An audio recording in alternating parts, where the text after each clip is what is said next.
Central thesis: Charles Leclerc's fastest lap in the second week of testing in Bahrain not only set the best time, it marked an internal line within Ferrari that forced Hamilton and Vasseur to react to an uncomfortable reality.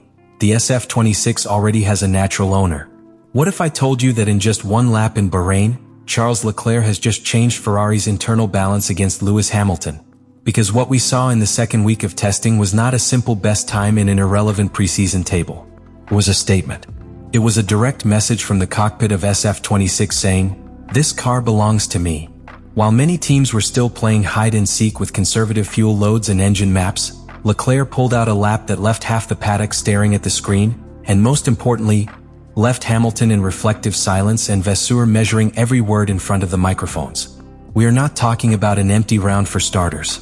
We are talking about a record built with real mileage, with solid long runs, with a Ferrari that no longer seems fragile, that no longer seems unpredictable, and that for the first time in years combines pure speed with stability. And when that happens, when the car responds exactly to a driver's aggressive style, when the front end bites the asphalt as he wants, we are facing something bigger than a simple test. The question is inevitable. Are we witnessing the first big psychological blow of the 2025 season within Ferrari? Because if the SF26 was born understanding Leclerc's language, then Hamilton will not only have to adapt to the team, it will have to be adapted to a car that already has an internal reference, and that, in a garage with two leaders, can be the beginning of a silent battle that will mark the entire year. The second week of testing in Bahrain began with a completely different tone than the first. It was no longer a time to hide cards, it was no longer a phase of simple correlation between simulator and track. It was the point at which the teams began to show, even if in a controlled way, the true potential of their cars. And Ferrari arrived on that third day with something different: confidence. Not a confidence declared before the press, but one that was seen in the continuity of the programs, in the number of laps accumulated and in the absence of mechanical dramas. During the first days of this second week, the SF26 had already shown clear signs of stability. It was not the car nervous under braking that we saw in previous seasons. It was not that car that forced the driver to constantly correct the rear axle in long support curves. What was beginning to be seen was a much more solid platform, with an extremely precise front end and cleaner hybrid management on the straights.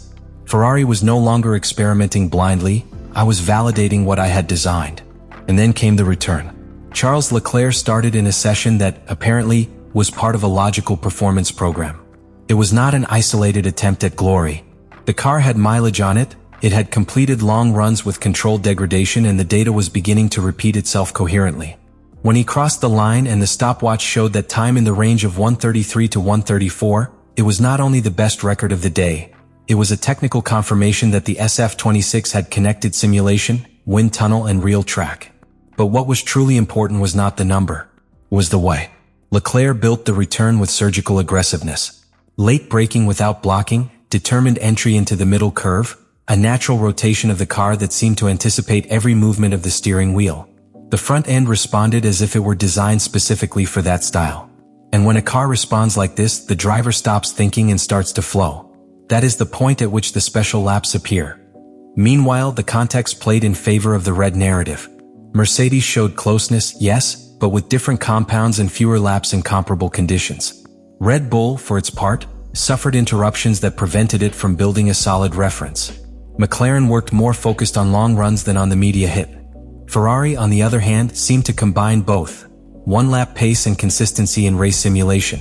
And that is where the return stops being a simple piece of information and becomes a message. Because inside the red box there were two figures watching. Lewis Hamilton, who is in the process of adapting to Ferrari, and Frédéric Vasseur, the man who must manage the most delicate balance on the grid. Two natural leaders under the same roof. What that lap made clear is that the SF26, at least at this point in development, understands Leclerc's language perfectly. Hamilton was not far away in absolute terms during the week, but the feeling was different. Charles seemed to have an organic connection to the car. Lewis, on the other hand, was still deciphering nuances. Entry balance, transition from brake to accelerator, front axle sensitivity in fast corners. They are small differences, almost invisible in raw data, but enormous when we talk about trust. And trust in Formula One is everything. Vasseur publicly maintained a moderate speech. Calm process, learning, teamwork. But when a driver signs the reference of the week at a time when teams are no longer hiding as much, the narrative gets out of hand. The press detects it. The paddock comments on it, and the garage feels it. The second week in Bahrain was no longer a simple technical test. It became the first psychological episode of the season.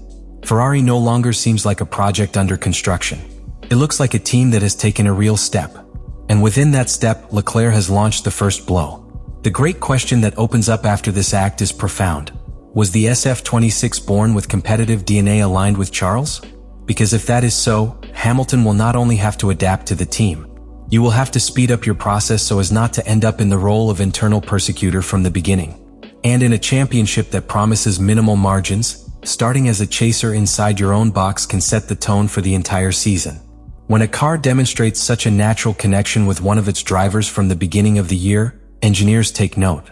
The feedback that is consolidated as a reference is that of the pilot who manages to extract real performance. And in this case, during that key week, the SF26 spoke the language of Charles Leclerc. This does not mean that Ferrari will explicitly choose a leader. In Maranello, no one will make a statement like that. But Formula One does not work with speeches, it works with data. And the data from Bahrain says that the car responds better when driven with the level of aggressiveness at corner entry and confidence in the front axle that Leclerc showed. And this is where the scenario becomes strategic. If the aerodynamic and mechanical development begins to evolve around that driving philosophy, more stable loading on the front axle, greater rotation capacity and medium support, hybrid management optimized for early traction, the car can continue to align with Charles's natural style. And the more that technical line is reinforced, the harder it becomes for Hamilton to impose his own sensibility on the balance sheet. Lewis is not a driver who adapts passively. Throughout his career he has molded cars to his liking. But this time it arrives at a structure that already has a consolidated technical identity and a driver who has grown within it. And if Ferrari detects that the quickest path to victory is to enhance what already works, the priority will be immediate performance. The real consequence of what happened in Bahrain is not in the headline of the fast lap. It is in the direction that the SF26 project takes during the first races of the calendar. Because now let's imagine the following scenario. Ferrari arrives strong at the start of the season, Leclerc converts that confidence into solid results and Hamilton is still adjusting details. The narrative changes completely. It would no longer be the new chapter of Hamilton in red, it would be the year of definitive consolidation of Leclerc as a natural leader. And that has deep psychological implications. On a championship-winning team, internal leadership must be clear or extremely balanced. If one of the two marks territory since the preseason, the pressure changes sides. Hamilton would no longer be competing alone against Verstappen or Norris. You would also be competing against the time necessary to match a car-driver connection that already seems established. But there is another even more powerful angle. What happened in Bahrain also sends a message to the rest of the paddock. Ferrari doesn't look fragile. It doesn't seem like a project in transition. It seems like a team that has found technical coherence. And when that happens, rivals take note. Red Bull knows that it cannot give away development. McLaren understands that the advantage is not definitive. Mercedes sees that the fight is open. Leclerc's fast lap then was not just an internal blow. It was an external sign that Ferrari is ready to compete for something big. What happened in the second week of testing in Bahrain was not a preseason anecdote. It was not a passing headline. It was the first serious warning that Ferrari has not only built a competitive car, but that this car already has a clear reference. Charles Leclerc did not need explosive statements. He did not need theatrical gestures. His return spoke for him. It was clean, it was aggressive, it was natural. And most importantly, it was consistent with all previous SF26 work. When a driver gets that level of timing this early in the year, something structural is at work. Hamilton, for his part, showed something equally revealing: respect and realism. Understand the challenge. Understand that adaptation is not instantaneous. And he understands that this time he does not arrive as a consolidated leader, but as a champion who must be integrated into a structure that already has its own identity. That does not weaken it, but it does force it to accelerate its process. Vasseur, meanwhile, walks a very fine line. He has in his hands a promising car and two drivers capable of winning the championship. Their mission will be to prevent internal competition from eroding the technical momentum that seems to have been born in Bahrain. Because if Ferrari manages to maintain harmony while maximizing performance, it can become the team to beat. The great lesson of this second week is clear. Ferrari is no longer looking for answers. It is beginning to show signs of stability and direction. And when that happens in Maranello, the impact is usually profound. But the story is just beginning. The real test will come when the stopwatch counts real points, when the pressure of Saturday and Sunday replaces the controlled calm of the tests. There we will see if this fast lap was the prologue to a dominant season, or the beginning of an internal battle that will test the team's maturity. Let me know in the comments what you think about all this.